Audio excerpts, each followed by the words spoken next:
ఇవి శ్రీకాకుళం జిల్లాలోని సీతంపేట అడవులు.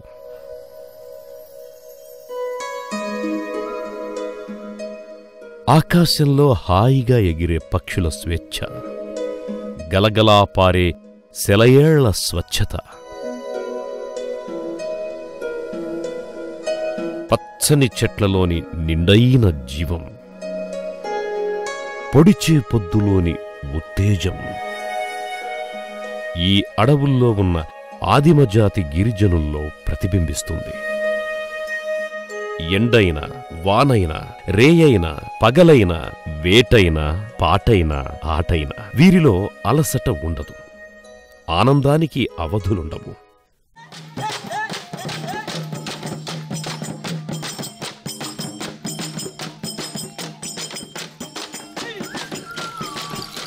వీరు అడవి తల్లి ముద్దుబిడ్డలు, సవరలు.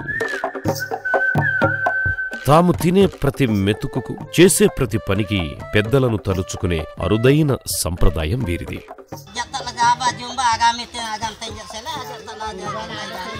సమత, సహకారం వీరి ప్రతి పనిలో గుట్టిపడుతుంది. వేల సంవత్సరాల మానవేతిహాసంలో అతి పురాతన ఆదిమ గిరిపుత్రులు సవరలు. అడవి తల్లి ఒడిలో పెరిగే అమాయకపు ఆదివాసీలు. రామాయణ మహాభారతాల్లోనూ, వామన, వాయు, మార్కండేయ, స్కంద పురాణాల్లోనూ సవరల ప్రస్తావన ఉన్నట్లు పలువురు చరిత్రకారులు, పురాతత్వ శాస్త్రకారులు పేర్కొన్నారు. రామాయణంలో వీరి ప్రస్తావన ప్రకారం సవరలు ప్రస్తుత ఛత్తీస్గఢ్ మహానది ఎగువ పరివాహక ప్రాంతాల్లో నివసించేవారు. అడవుల్లో ఆకులేరుకుంటూ, కట్టెలు కొట్టుకుంటూ సంచార జీవనం సాగించేవారని స్కంద పురాణంలోని కాశీఖండం తెలుపుతోంది. సవర లేక శబర అంటే సంస్కృతంలో పర్వత నివాసి అని అర్థం.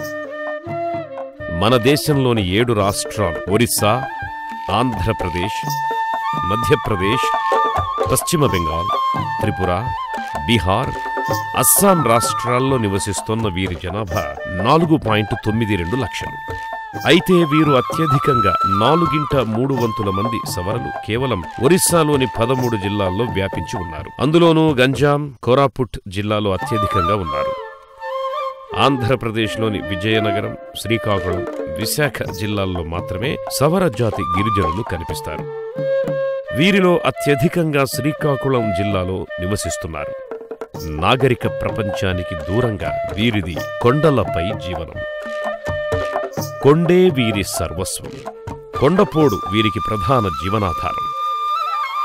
సవరలు మాట్లాడే భాషను సవర లేదా సోర భాష అంటారు. వీరు తెలుగు భాష కూడా మాట్లాడతారు. మా తాత ముత్తాతలు వాళ్ళ యొక్క జీవన విధానం అంటే సంచార జీవనం అండి. వాళ్ళు పొడి వ్యవసాయం పైన ఆధారపడుతూ ఒక చోట వెళ్ళాలంటే మినిమం ఒక 2-3 సంవత్సరాలు ఉంటూ మళ్ళీ ఆ విధంగా వేరే చోటుకి వాళ్ళు ఎక్కడ వాడుతుంటే ఎంత కొండలోనైనా ఉండిపోయేవారండి. వాళ్ళు ఉన్న చోటుని ఇప్పుడు గ్రామాలకు ఏర్పడ్డాయి. కొండలపై చిన్న చిన్న ఆవాసాలుగా ఉండే ఒక్కో గ్రామంలో 10 నుండి 30 ఇళ్లు మాత్రమే ఉంటాయి. ఎక్కువ శాతం ఈ సవర తెగ గిరిజన సంబంధించిన గ్రామాలు వాళ్ళు గోడలే అంటారండి.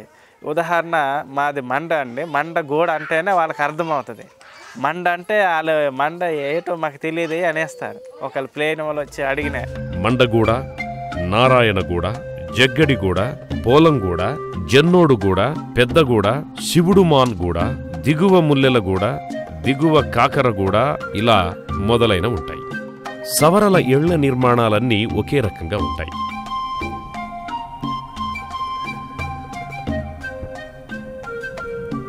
ముందు భాగంలో ఒక వరండా, దాన్ని ఆనుకొని ఒక హాలు, దాని పక్కనే భోజనాల కోసం ఒక గది ఉంటాయి. హాల్లో సుమారు 5 అడుగుల ఎత్తులో అటక ఉంటుంది. దీనిని సవర భాషలో మడ అంటారు. దీనిపై ధాన్యం నిల్వ చేసేందుకు గాదె బుట్టలు పెట్టుకుంటారు. వీటిని సవర భాషలో పొనకలు అని అంటారు. ఇంటి నిర్మాణంలో ఎదురు బొంగులు, కట్టెలను వాడతారు. ఇంటి గోడలను మట్టితో అలుకుతారు. ఇంటికి ఒకే ఒక ద్వారం ఉంటుంది. ఇంటి పైభాగాన్ని ఏటవాలుగా జారుడు బండలా నిర్మిస్తారు. దీనిపై కొండగడ్డి కప్పుతారు. దీనిని దబ్బగడ్డి అంటారు.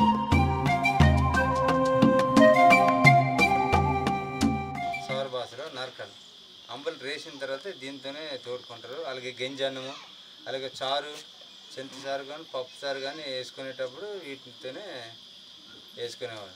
ఇదేమో అన్నం అంటే బువ్వ అప్పుడు వడ్డించుకోవడానికి సౌర భాషలోను కో, తెలుగులో అయితే డోకు. జీలుగు చెట్లను పెంచుకుంటారు. సవరలు ద్రావిడ పూర్వ తెగలను పోలి ఉంటారు. ఎంత దూరమైనా నడిచే వెళతారు. ఎంత పొడవైన చెట్లనైనా సులువుగా ఎక్కగలరు. సాధారణంగా సవర పురుషులు అర్ధనగ్నంగా ఉంటారు. నడుం కింద మాత్రం చిన్న అంగవస్త్రాన్ని చుట్టుకుంటారు. స్త్రీలు రవిక ధరించకుండా తెల్లని గుడ్డని ఒంటికి చుట్టుకుంటారు. దీనిని గంబస అంటారు. ఇది మోకాళ్ల వరకు ఉంటుంది. గంబసలు మామూలుగా వేసుకున్నాను కానీ అప్పుడు ఉండింది కాదు. ఇప్పుడు కదా లంగాలు, సీరలు, ఓనలు కడుతున్నాము కానీ అప్పుడు ఏది ఉండింది కాదు. జాకెట్ లేదు, సీర లేదు. ముక్కుకి ఇరువైపులా మధ్య భాగంలోనూ చక్కని నగిషీలు చెక్కిన ఆభరణాలు ధరిస్తారు. జైతాము, లంకాము, అనాగులు. మెడ చుట్టూ ఉండే ఈ ఆభరణాన్ని మా భాష పగ్గోడ, అత్తకర్ర. ప్రతి వివాహిత స్త్రీకి ఈ పుస్తె ఉంటుంది. మా భాషలోనైనా పుస్తే అని చెప్తాం. భుజాలకుండే దండ కడియాలను రనేసి అంటారు. కాళ్లకు కడియాలు, చేతులకు మట్టిగాజులు వేసుకుంటారు. పచ్చబొట్టు ప్రతి వివాహిత స్త్రీకి సర్వసాధారణం. ఇప్పుడు స్త్రీ పురుషుల వస్త్రధారణలోనూ ఆభరణాల విషయంలోనూ ఆధునిక నాగరిక ప్రభావం స్పష్టంగా కనిపిస్తోంది. పోడు వ్యవసాయం సవరల ప్రధాన జీవనాధారం. కొండవాలులో చెట్లను నరికి, కాల్చి, చదును చేసి వ్యవసాయం చేస్తారు.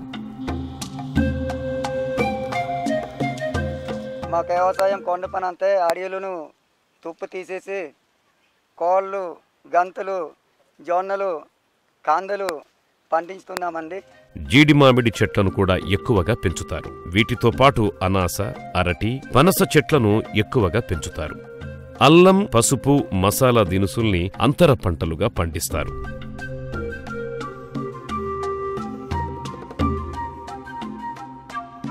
ఇప్పుడు కొండ దిగువన మైదానాల్లో ఉండే సవరలు ఎడ్లతో, అరక సామానుతో వ్యవసాయం చేస్తారు. వీరు వరి, చెరుకు లాంటి పంటలను, మిర్చి, ఇతర కూరగాయలను పండిస్తున్నారు. కొన్ని చోట్ల కొండ చీపుర్లను కూడా తయారు చేస్తారు.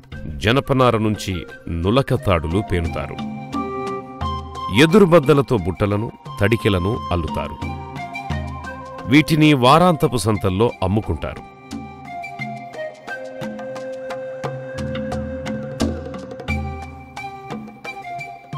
అలాగే తమకు కావలసిన పరికరాలను, వస్తువులను ఆ సంతల్లో కొనుగోలు చేస్తారు. కొండకోణంలోని అటవీ ప్రాంతాన్ని సవరలు తమ ఉమ్మడి ఆస్తిగా భావిస్తారు. పోడు వ్యవసాయానికి భూమిని ఎంపిక చేసినప్పుడు ఉమ్మడి నిర్ణయానికే ప్రాధాన్యమిస్తారు.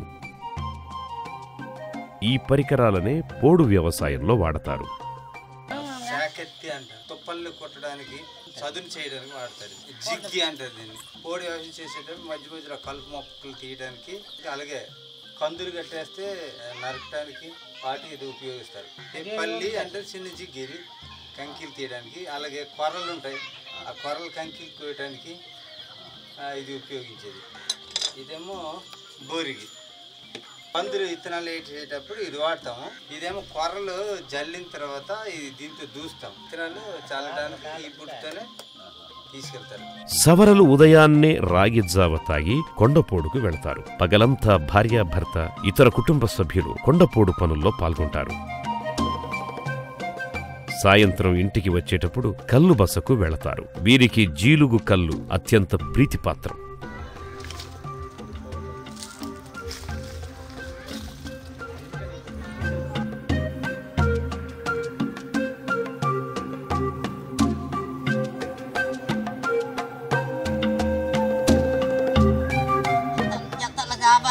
kami tinagantay niya sila. Talaga Yalagay ani pun ulit itu tabagara tinggal. Ani pun jeru aja bang.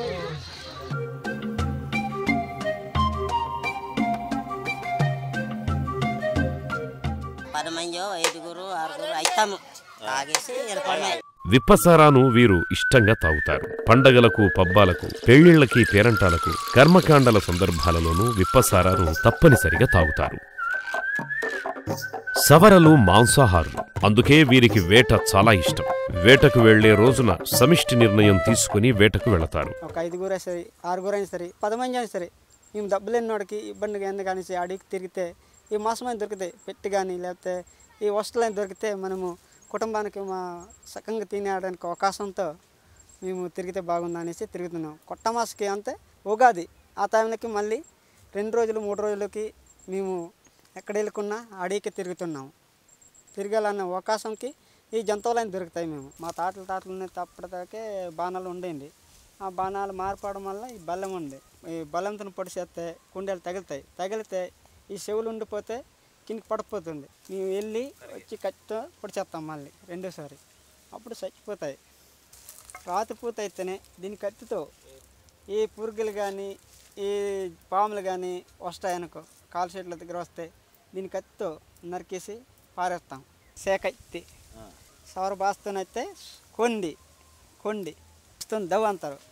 ఇది వస్తాయి కొండ మీద కానీ ఏదైనా ఉంటే దీని దుమ్ములకి పలగొట్టడానికి అవుతుంది. ఇది దుమ్ములు తగలకున్న మాంసం తీయడానికి ఈ కత్తి ఉంటుంది.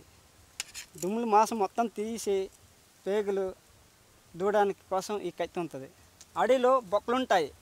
ఈటి పంది కానీ బురుడు పంది కానీ తర్వాత బోటు పిల్ల కానీ అందులో దూరితే మేము ముళ్ళు గట్ట కానీ దొంకలు ఉంటాయి. ఆ దొంకలు దూరడానికి కోసం బయలు చేసేసి ఈ గెజ్జతోనే బయలు చేసేసి అప్పుడు అందులో దూరుతాం. మేము పొగ పెడితే బయటకు వచ్చేది జంతువుకి.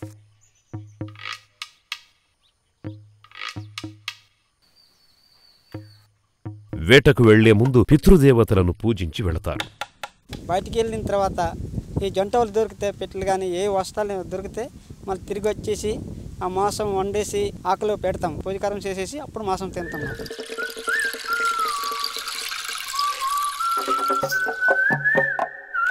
సవరలు ఆహారంగా రాగి జావ, సామలన్నం, జొన్నన్నం, గంటెలన్నం తింటారు. పూర్వం వీరి భోజనంలో జొన్నలు, సజ్జలు ఎక్కువగా ఉండేవి. అప్పుడు ఉరుబియ్యం కావాలంటే మనకు దొరకలేదు, మాకు తినలేదు. అయితే గత కొంతకాలంగా ప్రభుత్వం వీరికి సబ్సిడీ బియ్యం సరఫరా చేస్తుండటంతో వీరి ఆహారపు అలవాట్లలో గణనీయమైన మార్పొచ్చింది. వీరు అడవిలో దుంపలు తవ్వుకొని ఇష్టంగా తింటారు.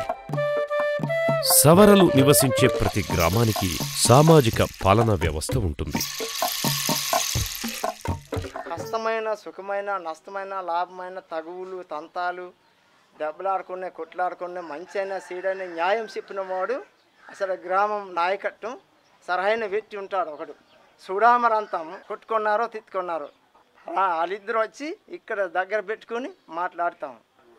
గ్రామ సభలు అంతా మొత్తం పిల్ల పిసుకాతో సహా అక్కడ గ్రామ సభలు తీర్పు అవుతుంది సార్ పంచాయతీలో. అప్పుడు అది ఆ తీర్పు జరుగుతుంది అన్నమాట. పండగలకు పూజా కార్యక్రమాలను చేసేవారిని ఎజ్రోలు అని, గ్రామదేవతలకు పూజలు చేసేవారిని జెన్నోడు అని, మంచి చెడు చెప్పి శుభకార్యాల రోజుల్ని నిర్ణయించే వ్యక్తిని దేస్త్రీబోయా అంటారు. కాన్పులు చేసే స్త్రీని కుడాంగ్ బోయా అని అంటారు. ఇంటిలోపు కాకుండా బయటికి పంపిస్తాం సార్. అక్కడ పూడు కూర్చుని ఒక అమ్మ వస్తాడు, ఆ దాసరాలమ్మ. ఆ అమ్మ వచ్చిన తర్వాత అక్కడ మంచి చెడ్డ చూసుకొని అక్కడ కోసుకొని స్నానం చేస్తారు. చేయించిన తర్వాత ఇంట్లోనూ ఆ మంచంలోనూ ఒక కొత్త బట్టలు వేసుకొని ఆ దూరం దాతక ముందు గడప కాడని ఉంటాం. ఆ గడప కాడ నిలబెడతాము. అది ఒక 15 రోజులు 20 రోజులు అయిన తర్వాతనే మళ్ళీ ఇంట్లో దూరి పెడతాము. ఆ అమ్మ వచ్చి మన పూడు కోసిన ఆ దాసరాలమ్మ వస్తాడు. వచ్చిన తర్వాత ఒక ఏలుమండ పట్టుకొని వస్తాడు. ఆ అమ్మ పట్టుకొని వస్తే అది నీరుతోని పసుపుతో కలిపేసి సిగరిస్తాడు. సిగరించి మంత్రాలు చెప్తాడు. చెప్పేసి అక్కడ 2 అసింతాలు వేస్తారు. వేసుకొని ఇంట్లో దూరిపిస్తారు. లేదనుకున్నా కాదనుకున్నా 20-30 మంది భోజి పెడతాం.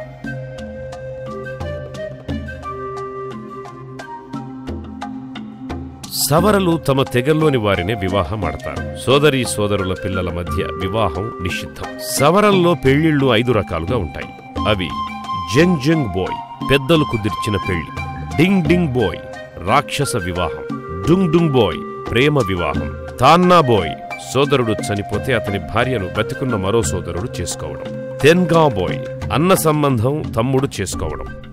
ముందు ఏంటంటే దగ్గర సంబంధం అయితే వీళ్ళు మామ అవుతారు, బావ అవుతారని ముందు నుంచి తెలుసు కాబట్టి ఆడపిల్లలు కానీ పుడితే ఆడపిల్ల మగ పిల్లలు కానీ ఉంటే అదే సంవత్సరంలో పుట్టిన పిల్లలు ఉంటే ఒక 1 year 2 years ఎప్పుడైతే నడక స్టార్ట్ అయిపోయిన నుంచి అప్పటి నుంచి మా పాప ఈ పేరెంట్సే నిర్ణయించేది నాటుసారా తాగేసేవారు.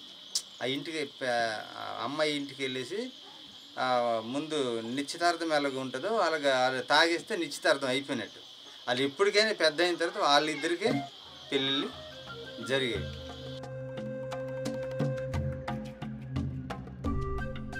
పిల్లకి నచ్చక లేకపోతే ఎవరికో వెళ్ళిపోతే వాడి నుంచి అది మొగనాలు అంటారు, దండ అనేసి అంటాం మాకు సౌర భాషలో. ఎవడైతే ముందు సంబంధం అయిందో తర్వాత ఈ అమ్మాయి చేసుకున్నాడు, ఆ ముందు పెళ్లి చేసుకున్నాడు, వాడు డబ్బులు ఇచ్చుకుంటాడు. అలాగే ఇరువురు జనాలతోనే ఈ పెద్దలతో కుదిరిస్తారు. అది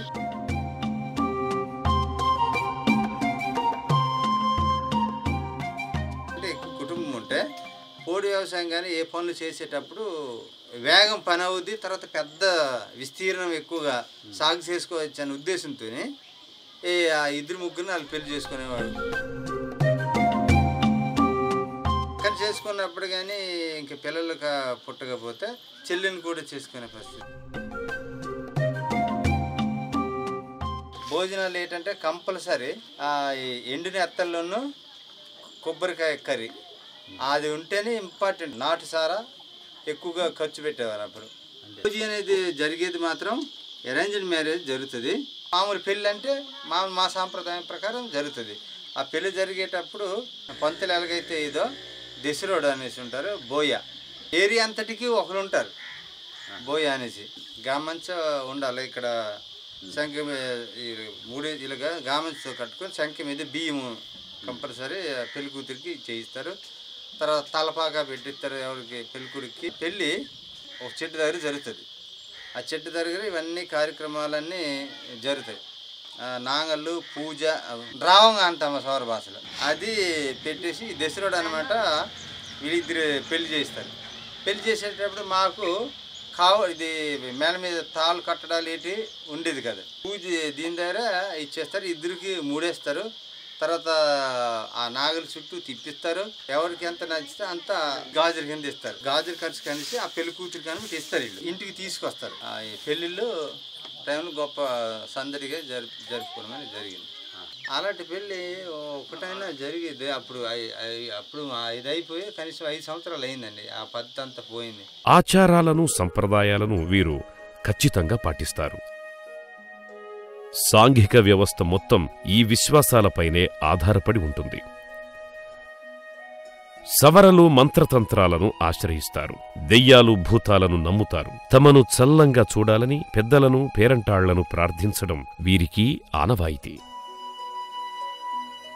కర్మకాండలు ఊరందరి సహకారంతో జరుగుతాయి. దహన సంస్కారాలు పూర్తయ్యే వరకు ఊళ్ళో ఎవరూ పొయ్యి వెలిగించరు. ఊళ్ళోని ప్రతి ఇంటి నుంచి కట్టెలు తీసుకుని వచ్చి చనిపోయిన వారి ఇంటి వద్ద ముందుగా గుట్టగా వేస్తారు. చనిపోయిన వ్యక్తికి స్నానం చేయించి కొత్త బట్టలు వేస్తారు. చనిపోయిన వారు స్త్రీలైతే ముఖానికి పసుపు రాస్తారు. అక్కడ కూడిన వారంతా తలా కొంత డబ్బును గుడ్డల్లో వేసి మృతదేహం చేతులకు కడతారు.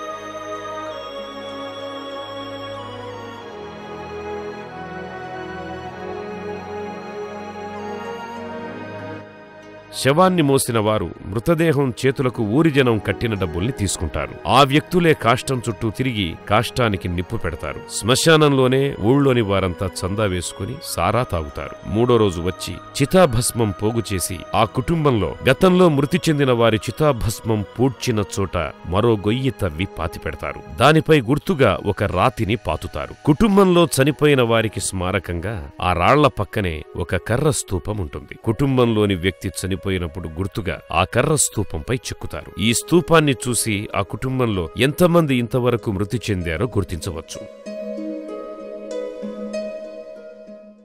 పూర్వకాలం జబ్బు చేసినప్పుడు కేవలం నాటు వైద్యం మీదనే ఆధారపడేవారు సవరలు. సవరలు వివిధ కాలాల్లో పలు పండగలను ఇష్టంగా జరుపుకుంటారు. మామిడి పండుగ లేదా చుక్కల పండుగ, టెంక పండుగ, తెంగన దుంపల పండుగ, దసరా పండుగ, పులి పండుగ, కొండదేవత పండుగ, సంక్రాంతి పండుగ వీటిని ప్రతి ఏడాది జరుపుకుంటారు. పితృదేవతల కోసం చేసే ఆగాల పండుగను 12 ఏళ్లకొక్కసారి జరుపుకుంటారు.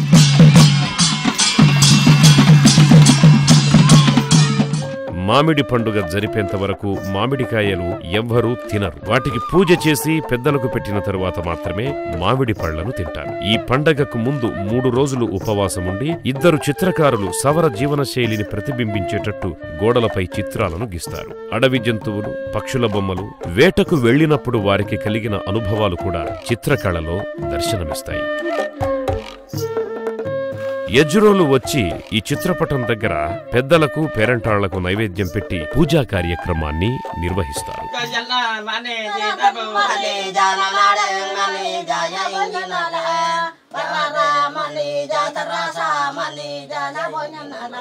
సంక్రాంతి పండుగకు పిండి వంటలు చేసి పెద్దలకు పేరంటాళ్లకి బట్టలు పెట్టి పూజ చేస్తారు. తమను ఆశీర్వదించమని, వెన్నంటి కాపాడమని పూజలో వేడుకుంటారు.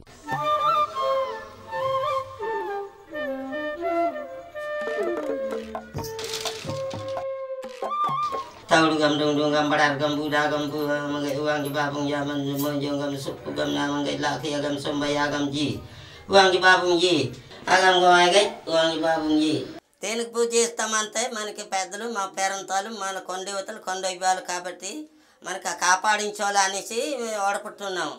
ఎలా కమ్మగా ఉండాలి మా పిల్లలు మా జాల్లో ఏదైనా వచ్చినే మనకు కాపాడించాలి అనేసి ఇప్పుడు ఓడపడుతున్నాము. ఈ సంక్రాంతి పండుగను కాబట్టి ఓడపడుతున్నాము. ఇలా చేస్తే పెద్దలు తమను ఎల్లవేళలా వెన్నంటి ఉండి కాపాడతారని వీరి నమ్మకం. దసరా పండగ రోజు జాకరమ్మ తల్లి, దుర్గమ్మ తల్లి దగ్గర దున్నపోతు, మేక లేదా కోడిని బలిస్తారు. ఇలా చేస్తే ఆ దేవతలు తమను చల్లగా చూస్తారని వీరి విశ్వాసం. ఈ అమ్మకి దున్నపోతు పందికోన ఇక్కడ కోస్తేనే మా పేనలు బాగుంటాయి, లేకపోతే గిడిమిడి అయిపోతాము. ప్రతి పండుగ కంది పండుగకి తేంగ దుంపలు అవి పండుగ చేస్తాం. అది పందుకొని తెస్తాం, ఇక్కడ కోసేస్తాం. అది మన పల్లె వేస్తాను. మామిడికాయకి పోతే, టెంకకి పోతే మన పందుకొని 2.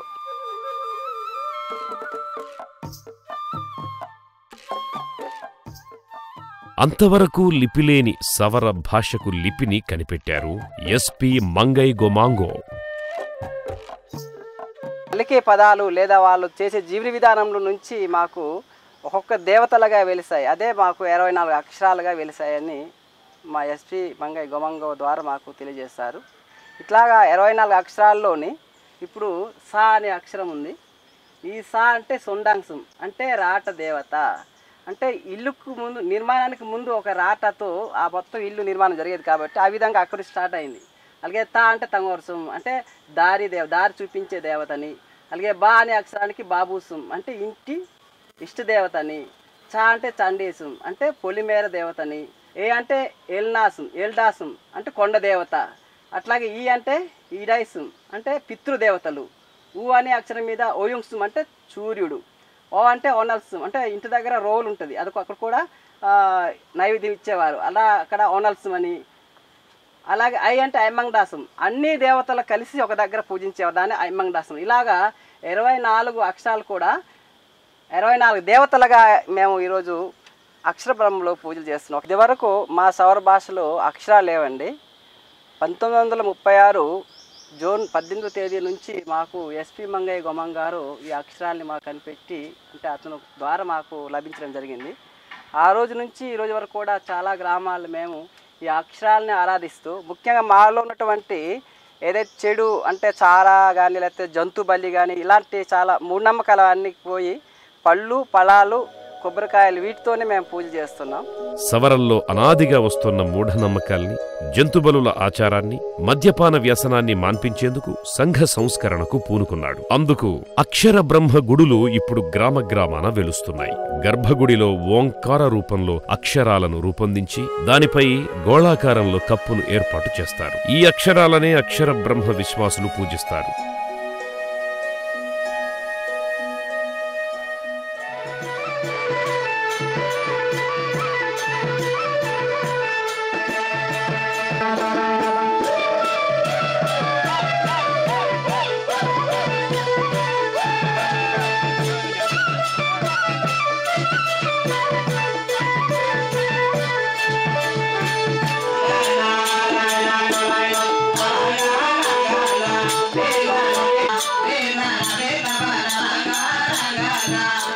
పెళ్లిళ్ళు, పేరంటాళ్లలో మాంసాహారం, మద్యపానం లేకుండా వేడుకలు జరుపుకుంటారు. అక్షరబ్రహ్మ వచ్చిన తర్వాత 22 సంవత్సరాలు 23 సంవత్సరాలు దాటిన తర్వాత సంబంధాలు పెట్టుకుంటామండి. సంబంధాలు వెళ్ళిన తర్వాత వాళ్ళిద్దరూ ఇష్టపడితే ఆ సంబంధం పెట్టుకుంటామండి. మా అక్షరబ్రహ్మలోన తాళి కట్టించడం, తాళి అనేది కట్టడం ఉంటుంది.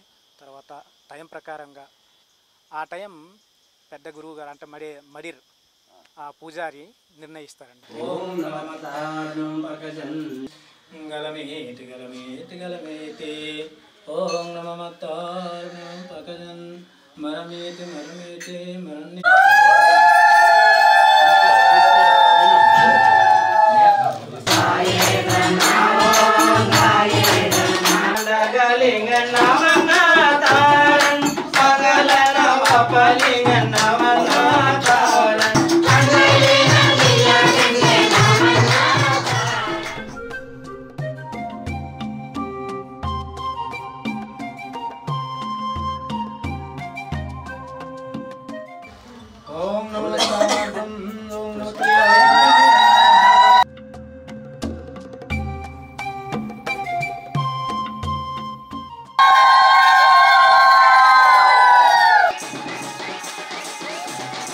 ఆదిమ సమాజానికి ప్రతీకలైన సవర గిరిజనులు ఇటీవల కాలం నుంచి నాగరిక పద్ధతులకు అలవాటు పడుతున్నారు. మన ప్రభుత్వాలు అమలు చేస్తున్న గిరిజనాభివృద్ధి సంక్షేమ ఫలాలను ఆస్వాదిస్తున్నారు. గిరిజన సంక్షేమ శాఖ ఆధ్వర్యంలో సమగ్ర గిరిజనాభివృద్ధి సంస్థ గిరిజనుల కోసం అనేక సంక్షేమ కార్యక్రమాలను చేపడుతోంది. కాకులు దూరని కారడవుల్లో విద్యుత్తు వెలుగులు ప్రసరిస్తున్నాయి. కొండ కోణంలో కొత్త చదువుల సరికొత్త కాంతులు విరజిమ్ముతున్నాయి. అనేక మంది సవర యువతీ యువకులు ప్రభుత్వోద్యోగాలు చేస్తున్నారు. సెకండ్ గ్రేడ్ టీచర్గా వర్క్ చేస్తున్నానండి.